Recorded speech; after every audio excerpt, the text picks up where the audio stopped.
Coucou tout le monde, j'espère que vous allez bien. Moi ça va, alhamdoulilah. Avant de rentrer dans le vif du sujet, je voulais remercier et souhaiter la bienvenue à toutes les personnes qui m'ont suivi récemment. Pour ceux qui ne me connaissent pas, moi c'est Malaysia, je suis mariée, je suis maman de 3 enfants et bienvenue quoi. Bon, aujourd'hui on se retrouve pour une nouvelle vidéo où je vais raconter The Storytime, la Storytime attendue depuis... Mais go, prenez place, on va papoter. Déjà pour introduire la vidéo, je vais résumer un peu ma grossesse. C'était une grossesse très fatigante, très épuisante, vraiment. Genre pour avoir porté un enfant, en porter deux, c'est vraiment fatigant aussi. J'ai l'impression que tous les symptômes étaient multipliés par deux. En fait, j'ai l'impression que les symptômes, il n'y a pas eu de coupure. Vous savez, genre quand j'étais enceinte de ma fille, j'ai eu des symptômes au début, j'ai eu un temps de répit, et vers la fin, ça a repris. Mais là, pour les jujus, en fait, c'était progressif avec la grossesse. Les symptômes évoluaient avec la grossesse. J'avais pas de répit et en plus, c'était une grossesse fragile et risquée dans le sens où j'avais tout le temps des contractions, j'avais tout le temps des petits problèmes par-ci par-là. Donc suivi plus. Entre ma tension, les contractions et tout. J'avais un suivi à la maison, la sage-femme, elle passait tous les 2 jours. Ouais, elle passait tous les 2 jours pour un monito, pour suivre les cœurs de bébé et guetter ma tension. Et le gynéco, je le voyais au début, tous les 2 semaines, et vers la fin, une fois par semaine. Donc, c'était pas très évident. Et les contractions, c'est ce qui était le plus inquiétant parce que j'ai commencé à en avoir au 5e mois, alors que je devais quand même tenir au moins jusqu'à 34 semaines. J'ai été hospitalisée à cause de ça. Et il fallait stopper les contractions parce que c'était trop tôt. Et j'avais des contractions rapprochées, genre vraiment des fois, ça me faisait comme des contractions de travail tous les 5 minutes. C'était horrible. Bref, j'ai été hospitalisée pour stopper les contractions. Après, quand ça s'est calmé, je suis rentrée à la maison, mais je ne pouvais plus rien faire. J'étais alitée. J'ai tenu, alhamdoulilah, grâce à Dieu, j'ai tenu jusqu'à 37 semaines pile.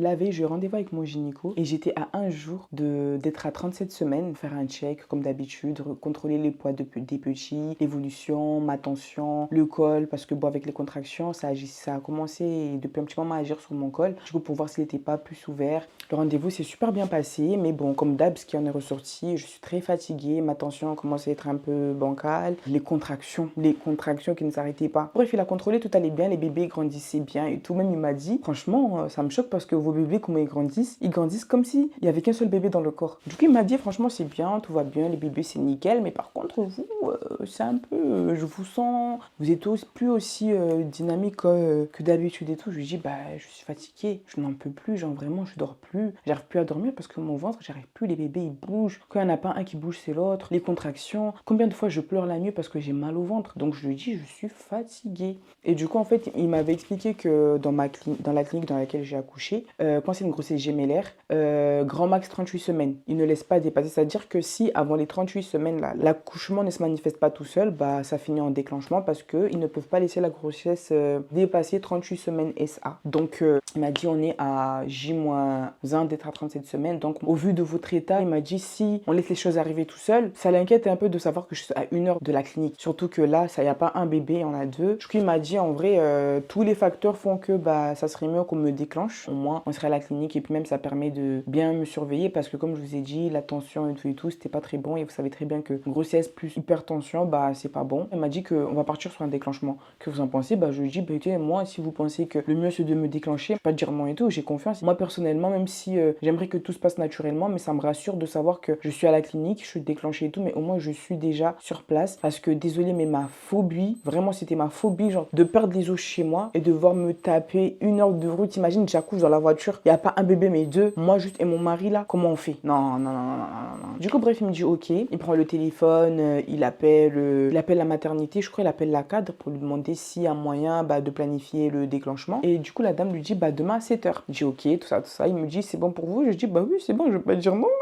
Du coup, bref, il raccroche, on conclut le rendez-vous et c'est parti pour être déclenché le lendemain. Bref, du coup, on est rentré, j'ai appelé ma maman, il a appelé sa maman, on a expliqué les choses et tout. Et on a fait comme quand j'allais accoucher de ma fille, on l'a dit à personne, on l'a dit qu'à nos mamans. Les valises, tout était déjà prêt. On a juste préparé les affaires de ma fille qu'on devait déposer chez ma mère. Et je vous jure, genre, j'étais pas bien. Franchement, de quand on est sorti à la maternité jusqu'au lendemain, je stressais parce qu'en fait, vous savez, accoucher, c'est pas rien. Il y a des gens, peut-être quand ils y vont en mode au calme et tout. Mais moi, en fait, j'avais trop peur parce que je sais que ça peut bien se passer tout comme ça peut mal se passer. Qu'Allah nous en préserve et qu'Allah préserve les femmes actuellement en état de grossesse. Bref, on a préparé ma fille, on l'a déposée chez ma mère. Ma mère, elle a vu que j'étais pas trop sereine et tout. Du coup, elle m'a rassurée. Elle a prié avec moi. Elle m'a dit, t'inquiète pas, ça va. En fait, elle m'a dit des mots de maman qui rassurent, quoi. Et après, bah, on a laissé ma fille, on est parti. Et quand j'ai laissé ma fille, et ça m'a trop fait mal au cœur. Les gars, ça m'a tellement fait mal au cœur parce que je me suis dit, je disais, Allah, permets-moi de rentrer et de retrouver de nouveau ma fille. Le au revoir que j'ai dit à ma fille, le câlin qu'elle m'a fait, genre, ça m'a brisé le cœur. J'ai encore plus ressenti vraiment le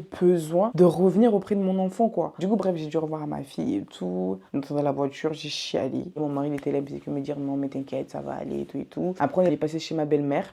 Pareil, elle nous a rassurés. Elle a prié pour nous. Elle a dit que tout allait bien se passer. Qu'elles vont prier toute la journée pour que tout se passe bien. Pareil, elle a vu que j'étais pas bien. Elle m'a rassurée. Du coup, j'ai craqué encore comme j'ai craqué chez ma mère.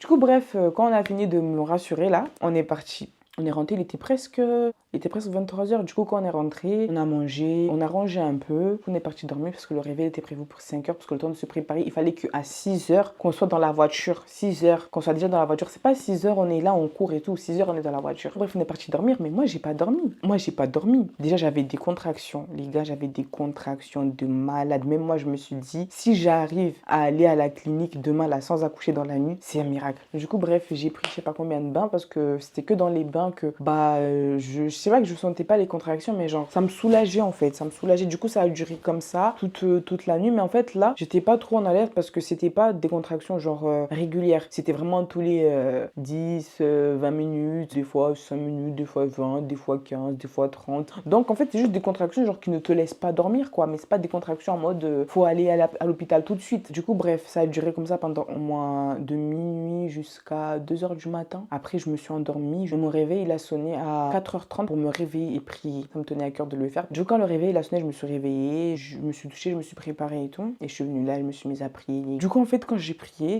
mes 2 rakats. Après, je me suis posée, j'ai commencé à invoquer Allah. J'ai commencé à invoquer jusqu'à je me suis mise à pleurer, commencé à me confier, à dire mes craintes. Vraiment, genre, c'est comme si j'étais... Genre, vraiment, je me suis relâchée, mais vraiment de ouf. J'avais tellement peur. Et non, franchement, accoucher c'est dur, hein. C'est dur autant physiquement que mentalement. Du coup, bref, quand j'ai fini, il était 5h. Du coup, le réveil de mon mari il a sonné. Moi, j'ai plus dormi, il s'est préparé et tout. Après, du coup, bah, on est parti, quoi. Sur la route, on écoutait Max Guys. C'est les podcasts qui parlent de meurtre et de crime. Dit comme ça, c'est un peu bizarre quand même, hein. Du coup, bref, quand on est arrivé à la clinique, il était 5h56, 57, je sais plus. Et la prière du Fajr, je me rappelle que c'était à 7h02. Du coup, j'ai dit à mon mari de se garer dans le sens de la Qibla parce que j'avais regardé et je lui ai dit d'attendre, même si le rendez-vous il est à 7h, mais il faut que je prie et après on y va. Quand c'était l'heure de la prière, j'ai prié et tout et quand on a fini, on a pris les valises, tout ça. On est monté à la maternité. Du coup, quand je suis arrivée, on m'a installée direct à la salle de travail vu que c'était déjà prévu. Et les gars, en plus, vous savez, comme par hasard, on m'a mis dans la même salle de travail que celle dans laquelle j'étais quand j'ai accouché de ma fille. Bref, du coup, on m'a mis dans la salle de travail. On m'a donné direct la blouse pour que je me change et tout et tout. Et les sages-femmes qui étaient là, en fait, c'était le service de nuit. Et elle m'a expliqué que ses collègues arrivaient, je crois, 30 minutes après. Donc, on m'a juste donné la blouse pour que je me change et après, j'attendais le service du matin pour qu'il m'explique et tout, le déroulé des événements, quoi. On a attendu environ 30 minutes. Vers 8h, il y a une sage-femme qui est arrivée. Elle était accompagnée d'une sage-femme élève. Elle est venue, elle s'est présentée, m'a présenté l'élève. Elle m'a demandé si ça me dérangeait qu'elle assiste à l'accouchement et à tout. Ben, je lui ai dit non, moi personnellement. Voilà quoi, pourquoi ça me dérangerait en fait. Vers 8h30, elle est venue me mettre la perfusion parce que du coup, on m'a déclenché par perfusion. Bah, du coup, elle m'a expliqué qu'après avoir commencé l'éjection du produit, toutes les heures, elle allait venir pour voir l'évolution de mon col et pour augmenter le produit aussi. Comme ça, bah, les contractions vont être de plus en plus rapprochées et elles vont être du coup plus douloureuses et voilà quoi. Du coup, bref, elle m'a mis ça et au début, je sentais rien. Quand elle l'a branché, c'était à 4. Du coup, je sentais rien. Je commençais juste à avoir des petites crampes comme des débuts des règles, mais ça allait. Et à côté, il fallait mettre mon monito pour surveiller que tout se passe bien. Et les monitos, c'était galère parce que déjà, vous savez, depuis ma grossesse, à chaque fois que la sage-femme venait me faire un monito, mon fils, il se barrait tout le temps. On n'arrivait jamais à le capter. Genre, en fait, quand elle arrivait à le capter, il fallait qu'elle garde sa main sur le capteur. Dès qu'elle enlevait sa main, on perdait le signal. Donc, elle passait toute la consultation à voir sa main posée sur mon ventre. Mon fils, il était en haut et ma fille, elle était en bas. Du coup, bah, ma fille, elle, depuis le début jusqu'à la fin, quand on met le monito, il n'y a pas besoin d'intervenir. Genre, tout se passe bien. Mais mon fils, là, hey, lui, c'est la fête. Le gars, il se barrait, il revenait, il se barrait, il revenait. Bah, du coup, il y avait toujours une personne qui tenait le capteur. Quand c'était pas la sage-femme élève, bah, c'était mon mari. Il fallait que quelqu'un tienne le capteur parce que sinon, bah, on perdait le petit et c'était pas bon, quoi. Du coup, bref, on m'a mis la perfusion à côté, on surveille les bébés. Bah, au bout d'une heure, elle revient, elle regarde mon col, il progresse lentement. Elle a augmenté le produit à 8, elle est repartie. Là, les contractions ont commencé à s'intensifier. Genre, vraiment, j'avais mal. Les pleurs ont commencé, j'étais pas bien, j'étais en mode, oh, j'ai trop mal. J'arrivais plus à supporter, les douleurs, elles étaient trop intenses. Après, quand elle est revenue, au bout de 30 minutes, elle a augmenté à 12. Elle a dit, là, par contre, là, je vais appeler l'anesthésiste parce que les douleurs, déjà là, elle a vu que j'étais en PLS. Du coup, elle m'a dit, je vais appeler l'anesthésiste et tout pour me poser la péridurale. De toute façon, moi, j'avais dit dès le départ que je voudrais la péri. Déjà, on sait jamais comment ça peut se passer. Et des fois, pour faire sortir le deuxième bébé, il faut faire deux manœuvres qui, sans péridurale, vous comprenez que ça peut faire quand même mal. Parce que des fois, le bébé, là, il faut aller le chercher. Donc, je vous laisse imaginer un peu le truc. Bref, elle a appelé l'anesthésiste et tout. Et vous savez, genre, la péridurale, je sais pas si vous avez vu ma première vidéo, mais genre, la première pause, je l'avais un peu mal vécue parce que la dame, elle m'avait loupé, je sais pas combien de fois. C'est vraiment au bout de la 4e fois qu'elle avait réussi. Et en plus, la péridurale, elle avait agi que d'un seul côté. Un seul côté. Du coup, là, en fait, j'avais tellement peur que ça se passe encore comme ça. Du coup, vraiment, j'étais comme ça. J'appréhendais beaucoup, quoi. Et quand la dame, elle est arrivée, on m'a installée, on m'a mis sur le lit et tout. J'étais comme ça. Fallait que je me relâche et tout. Et puis là, c'était compliqué parce que vous savez, pour ma fille, on me l'avait un peu posé un peu plus tôt. Mais là, genre, vraiment, j'avais quand même mal de ouf. Du coup, les contractions, elles étaient un peu plus rapprochées. Du coup, c'était compliqué de garder son corps détendu, mais j'avais pas le choix. Pour moi, un faux pas, c'est synonyme de paralysie. Donc, moi, la péri, j'ai jamais. Ça se trouve, c'est moi, je suis trop dans l'excès. Peut-être que si on se crispe, peut-être, je sais pas. Mais moi, j'ai tellement peur qu'il y ait un problème. Du coup, vraiment, même si j'ai mal, même si je souffre et que j'ai juste envie d'une chose, c'est de bouger, de me tortiller et tout. Mais je garde quand même mon corps détendu et je souffre, je pleure. Fallait voir les larmes qui coulaient de mon visage là. Mais genre, c'était des larmes silencieuses. Genre, vraiment, genre, j'étais en mode comme ça. Et genre, mes larmes coulaient comme ça. Genre, ça coulait. Mais genre, en fait, mon visage, j'avais aucune expression. J'avais pas une expression en mode. Non. Genre, j'étais en mode. J'étais comme ça. Mais je pleurais parce que j'avais trop mal. Voilà. Et franchement, à ma grande surprise, les gars, la pause de la péri, elle s'est tellement bien passée que même quand elle m'a dit c'est bon, j'étais choquée. Quand elle m'a dit bah c'est bon, madame, et tout, j'étais en mode ah ouais, déjà. Et là, tac, tac. Et la dame, genre, je sais pas si c'est l'expérience ou pas, mais elle a fait ça en vite fait. Hein. Vous imaginez quand même, la première fois, elle m'a piqué 5 fois. Donc là, quand elle a fait ça en ziac, une fois c'était fini, genre j'étais en mode. Ah ouais. Et quand la péri elle a commencé à agir, en plus quand elle a agi des deux côtés, les gars. Vraiment, genre la péri là, elle était vraiment royale. Genre l'installation, 10 sur 10. Le soulagement, comment elle est rentrée dans mon corps, comment les effets, tout ça, vraiment 10 sur 10. Pas de nausée, pas de tête qui tourne. Là, genre vraiment, nickel. Du coup, j'étais en mode, oh, le goût de la glace.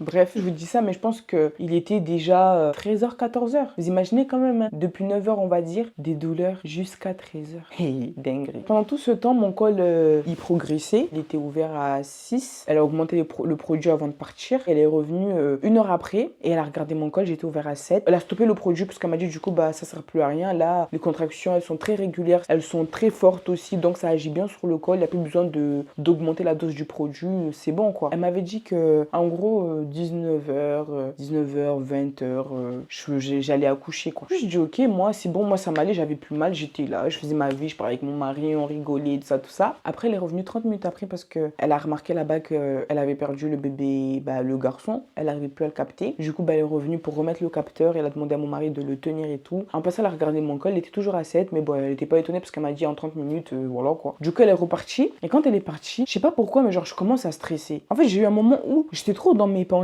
j'étais trop dans l'imagination, dans plein de trucs. Du coup, je commence à stresser, je commence à trembler bizarre et tout. Du coup, j'ai demandé à mon mari de me passer mon téléphone et j'ai mis la sourate Mariam de Omar Hicham. Je sais pas si vous connaissez Omar Hicham, mais franchement, quand j'écoute les récitations de ce monsieur, sa voix, elle est tellement incroyable, machallah, genre vraiment, sa voix, elle m'apaise, mais de dingue. J'ai mis la sourate sur mon téléphone et à côté j'ai ouvert une application que j'ai sur mon téléphone pour lire le Coran. J'écoutais et je lisais en même temps sur mon téléphone, quoi. Je sais pas si vous connaissez, juste vous mettre un petit extrait. Imaginez-vous dans la situation, vous êtes là, vous êtes stressé, c'est pas bien, votre corps il commence à trembler, vous avez peur parce que vous allez pendre 2 gosses. Genre vous êtes là, vous êtes en mode ouais, et si, et ça se passe comme ça, et si, vous mettez ce monsieur, non franchement, il est tellement apaisant. الرحمن الرحيم كافها يا عين صاد ذكر رحمة ربك عبده Oh زكريا. non, cette sourate quand je l'écoute, j'ai des frissons tellement il est magnifique en plus. Genre c'est encore mieux quand on connaît la traduction, quand on connaît ce que la sourate elle dit, genre vraiment. Du coup je l'ai mis, j'étais là, j'ai lu la sourate. La récitation de Omar Hicham dure 18 minutes 30. Les gars, j'ai écouté la sourate et je vous jure pendant toute la durée de la récitation, il y a personne qui est rentré dans la chambre, genre vraiment personne. En fait je lis en même temps, ça m'a apaisé, je lisais jusqu'à la fin et dès que la sourate elle s'est terminée, que j'ai fini, la dame elle a toqué. Elle vient me dire, bon, je viens pour contrôler le col. Et là, elle regarde, les gars, il était 16h et quelques, et ça faisait même pas 30 minutes depuis qu'elle était partie. Hein. Je suis passée de 7 à dilatation complète. Même elle était choquée. Elle a fait, oh, madame, vous êtes à dilatation complète? Je lui dis, ah bon? Elle me dit, oui. Du coup, bah, on va vous préparer et tout pour aller au bloc. Du coup, quand elle a dit bloc, j'étais en mode, bloc. Quand elle a vu la tête que j'ai faite, elle m'a rassurée. En gros, elle m'a expliqué que quand il y a 2 bébés, l'accouchement ne se passe pas dans une salle de travail classique, normale. On te ramène au bloc au cas où si il faut partir en césarienne d'urgence, au moins tu es sur place. Juste quand elle m'a dit ça, mais elle m'a dit, mais vous inquiétez pas, ça va bien se passer. C'est pas parce qu'on va au bloc que forcément ça va partir en césarienne. Du coup, j'étais en mode, ok. Ok. Ils m'ont préparé et tout. Ils ont donné à mon mari les blouses bleues, là, je vais mettre ici, là, pour qu'il s'habille et tout. Et après, on est parti au bloc. Et les gars, je vous dis, genre, j'étais vraiment sereine. J'étais apaisée. Et quand on est rentré dans le bloc, les gars, un bloc, c'est tellement impressionnant. Quand je suis rentrée et que j'ai vu toutes les lumières, les chariots, des trucs là tu sais, les trucs qu'on te choque là. Je sais pas comment on appelle ça là, mais les trucs là qu'on pose là pour choquer le cœur. J'ai vu des machines, des chariots, des ciseaux, des... J'ai commencé à avoir peur. Le stress là que j'avais réussi à évacuer là, tout est revenu en ziac. Du coup, bref, on me ramène. Et dans les blocs, il fait tellement froid. J'ai commencé à trembler, les gars. J'ai commencé à avoir froid. J'avais froid, mais je disais rien du coup. On était là en mode ok. On a appelé mon gynéco. Il fallait qu'il y ait 2 pédiatres dans le bloc. Et mon gynéco, quand il est arrivé, il me dit madame, ne vous inquiétez pas. S'il y a du monde, ne vous inquiétez pas, c'est totalement normal. Là, il y a 2 bébés. Il faut qu'il y ait une équipe sur chaque bébé. Du coup, il va y avoir du monde. C'est impressionnant, ça peut faire peur, mais ne vous inquiétez pas, c'est normal. Du coup, j'étais en mode ok. En fait, tout ce qu'on me disait, j'étais juste en mode ok. J'avais même pas le temps de mettre une information dans ma tête qu'une autre elle arrivait. Du coup, j'étais juste en mode je suivais tout ce qu'on me disait. Ok.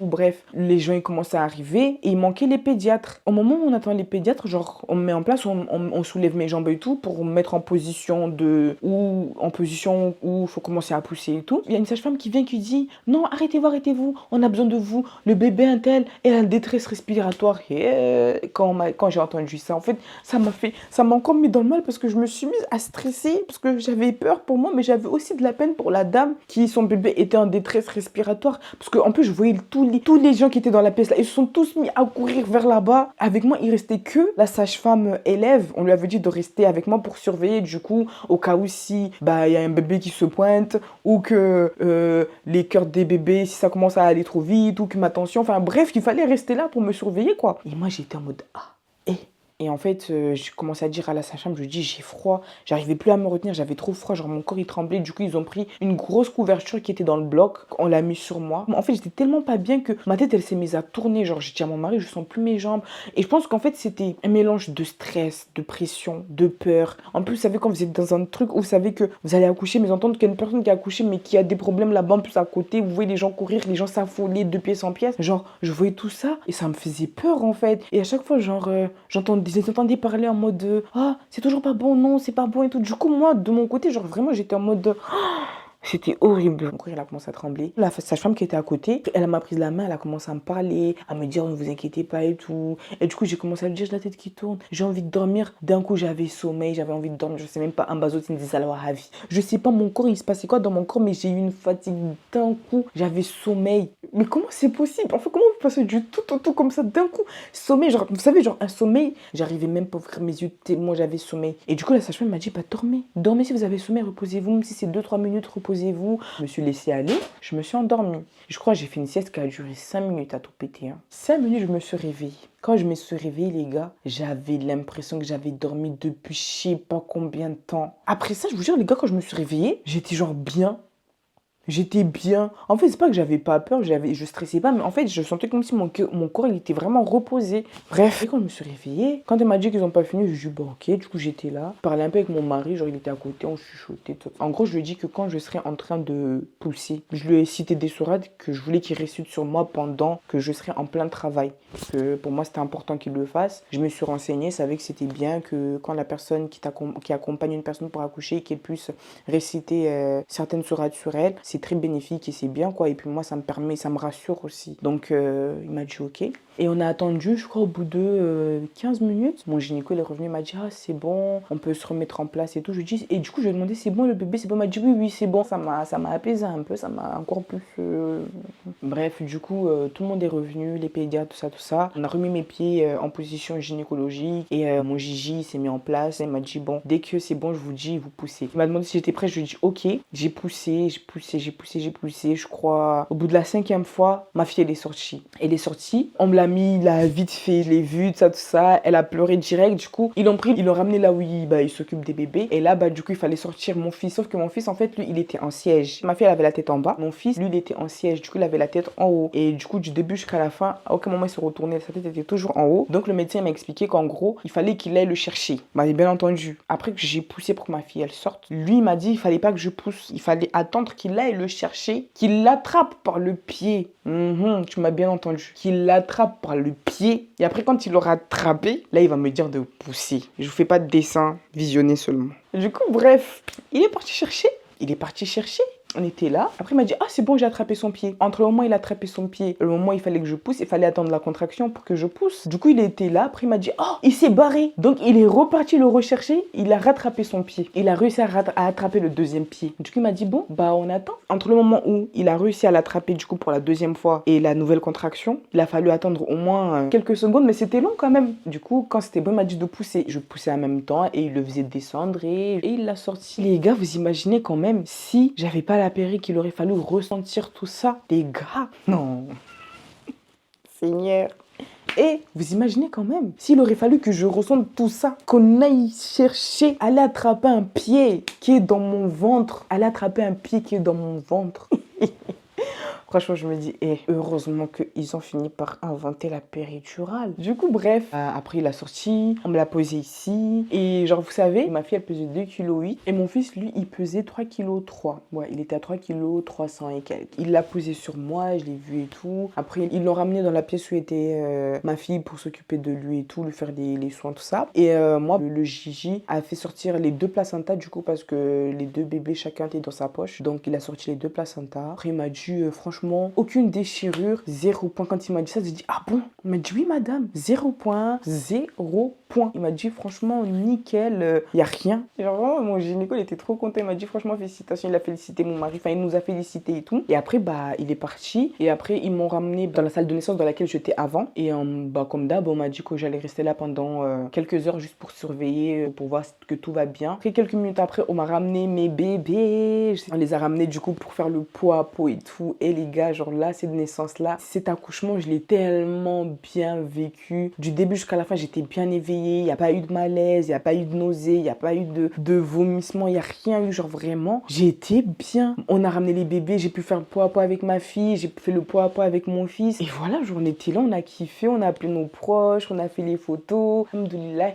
Vraiment, c'était un accouchement de rêve. Dites-vous que quand j'ai accouché avant de sortir du bloc, quand la sage-femme, elle rangeait un peu avant de me ramener en chambre, je faisais que lui dire, madame, j'ai l'impression que c'est un rêve. J'ai l'impression que c'est un rêve. J'ai répété cette phrase au moins 7-6 fois, voire plus. Tellement je n'en revenais pas. Et j'ai tellement remercié Allah, vraiment. Et il n'y a que Alhamdoulilah qui sortait de ma bouche. Tellement j'étais heureuse, j'étais contente, j'étais tellement reconnaissante. Vous savez cette sensation quand vous invoquez et que Allah vous répond de la meilleure des manières. Ce débordement d'amour, de joie, de reconnaissance de tout. De me dire que ça aurait pu ne pas se passer comme ça, mais que ça s'est passé comme ça, comme je le souhaitais, comme je priais tous les jours. Depuis 9 mois, je priais pour que tout se passe comme ça. Et mon Seigneur m'a répondu de la meilleure des manières, mais vraiment de la meilleure des manières, parce que même dans le meilleur des scénarios que j'avais, ce scénario, il le dépasse. Pour vous dire comment ça s'est tellement bien passé, quoi. Vraiment, Dieu merci. Alhamdoulilah, Dieu est grand. Dieu est grand, Dieu est bon et juste. Si vous n'avez pas vu ma première story time, allez voir la première story time. Vous allez comprendre pourquoi je compare tout le temps. Pourquoi j'étais aussi choquée et genre vraiment positivement de cette expérience-là, en fait. J'ai accouché vers 17h et quelques pour le temps de me surveiller. Franchement, on est monté en chambre 3 heures après, je crois. Il était 21h, presque 22h. Et vous savez, genre la nuit, là, quand on est monté en chambre, la sage-femme qui était de garde, elle est venue, elle m'a dit, dès que j'ai envie d'aller aux toilettes, que je l'appelle, comme ça elle vient, elle constate si j'arrive à aller aux toilettes tout seul ou pas. Parce que je pense qu'ils avaient vu mon dossier et ils ont vu que pour l'accouchement de ma fille, bah, on m'a sondé plusieurs jours pour vider ma vessie parce que j'arrivais pas à aller aux toilettes, quoi. Elle m'a dit, franchement, l'objectif de ce soir, c'est dès que vous avez envie d'aller aux toilettes, vous m'appelez, vous n'allez pas attendre que je sois là. Du coup, je lui ai dit ok. Et je crois vers minuit, 1h du matin, j'ai eu envie d'aller aux toilettes. Je l'ai appelée, elle est venue. Du coup, elle m'a aidé à me lever. J'ai marché tout doucement parce que du coup, la péri, elle redescendait. Donc, les douleurs ont commencé à revenir. Certes, j'avais pas les points, mais j'avais, vous savez, parce que même si tu as accouché, mais tu as toujours des contractions parce que l'utérus, il se contracte toujours. Du coup, tu as toujours des contractions. Et c'est des contractions qui font super mal. Du coup, j'arrive à marcher, mais avec un peu de difficulté. Du coup, elle vient, elle m'aide, elle me ramène aux toilettes, elle m'aide à me mettre sur les WC. Et elle sort, elle reste à côté de la porte. Et du coup, je suis restée là. Les gars, j'ai réussi à aller aux toilettes le soir où j'ai accouché. Il y en a peut-être pour vous, c'est rien. Mais moi, pour moi, c'était tellement une victoire, les gars. C'était une victoire de dingue. Aller aux toilettes toute seule, naturellement. Les gars, j'étais tellement contente. Mais la sage-femme, elle a dit, c'est trop bien. Et elle m'a dit, bon, c'est bon, je vous laisse. Du coup, elle est partie. Et là, les douleurs... C'est les douleurs vraiment qui m'ont, entre guillemets, empêché de dormir. Mais empêché de dormir, c'était vraiment vite fait. Ça n'a rien à voir avec l'accouchement de ma fille. Genre là, je pouvais quand même dormir un peu. Je me levais un peu pour voir les enfants. Même si c'était pas trop moi qui m'en occupais, c'était mon mari qui s'en est occupé. Mais j'étais là, j'étais consciente. Mon mari, il s'était pas retrouvé tout seul comme la première fois en mode... Parce que moi, j'étais juste à côté en train de pleurer de douleur et en train d'enchaîner les malaises, quoi. Donc franchement, genre j'étais là, j'ai tout vu, j'étais consciente. J'ai pas de trou noir. Je me rappelle de tout, de A à Z. Ah les gars, franchement, quelle grâce.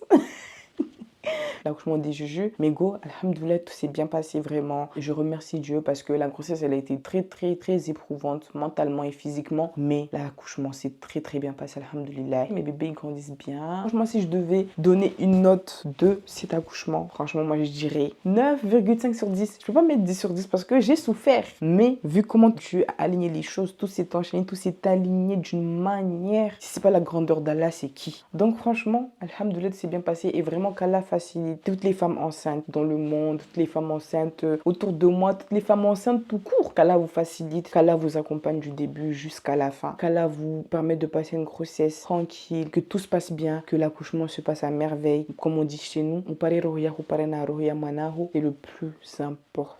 Peu importe comment les choses vont se passer, on n'a pas le contrôle. Nous, ce qu'on peut faire de notre côté, c'est juste prier, prier, prier et invoquer. Donc, essayez de lâcher prise. Même si je sais que c'est pas évident de lâcher prise, mais c'est de vous dire que tout est écrit. Dieu est au contrôle. Il sait déjà comment tout va se passer. Maintenant, prions, invoquons pour qu'il nous facilite. Donc, vraiment, tawakkul et lâcher prise, tout va bien se passer. On n'est pas maître de tout ce qui se passe dans notre corps, ni comment la grossesse elle évolue, ni comment l'accouchement va se passer, que ce soit voix basse, césarienne. On ne peut pas savoir. Il n'y a que Allah qui sait. Donc, prions, évoquons et plaçons notre confiance. Placez votre confiance. Parce que moi, je ne suis plus de votre team. Pardonnez-moi. Placez votre confiance en Allah et tout passera bien pour vous. Et vraiment qu'Allah vous facilite pour la suite. Et toutes les femmes qui souhaitent avoir des enfants, qu'Allah vous comble de ce bonheur. Qu'Allah vous l'accorde. Amin. Voilà, c'était ma petite story time. En tout cas, j'espère que ça vous a fait plaisir. Merci d'avoir regardé ma vidéo. J'espère que vous aura plu. N'hésitez pas à liker, à commenter et à partager autour de vous. Mais surtout de commenter parce que c'est important. Vraiment, mes go, je vous dis, commentez là, c'est important. Quand vous regardez des vidéos YouTube, que ce soit mes vidéos ou les vidéos d'autres personnes, les vidéos de créatrices que vous aimez bien, commentez, même si vous mettez juste des emojis, mais commentez parce que c'est important, c'est ça qui donne la visibilité. Quand vous avez vos go que vous kiffez, pour leur donner de la force, pour permettre que leur vidéo elle soit mise en avant, commentez mes go. Donc voilà, du coup, je vous souhaite de passer une bonne journée ou une bonne soirée, ça dépend de quel moment vous regardez cette vidéo. Et on se dit à très bientôt pour une nouvelle vidéo. Et des bisous.